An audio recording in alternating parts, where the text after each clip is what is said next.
ሰሉ አለ ነቢ። አሰላሙ አለይኩም ኡስታዝ፣ በህልሜ በተደጋጋሚ ከእህቴ ጋር ኡምራ ሳደርግ አያለሁኝ። እንዴት ይታያል?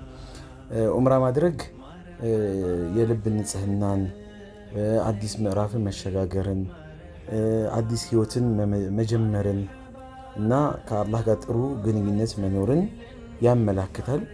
ከእህት ጋር ደግሞ መሆኑ ደግሞ ይሄ የሚያሳየው በአንተና በእህት መካከል ጥሩ ግንኙነት፣ ውዴታ፣ በመካከላችሁ ላይ ክብር እንዳለ ማመላከቻ ነው።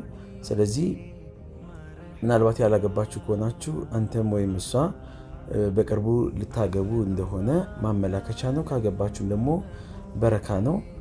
ግን በዋናነት ከቀልብ ጋር የተያያዘ በአላህና በእኛ መካከል ጥሩ ግንኙነት እንዳለ፣ የልብ ንጽህናን፣ የኢማን መታደስን የሚያመላክት ነው። አላህ ያድርገው። አላሁ አለም።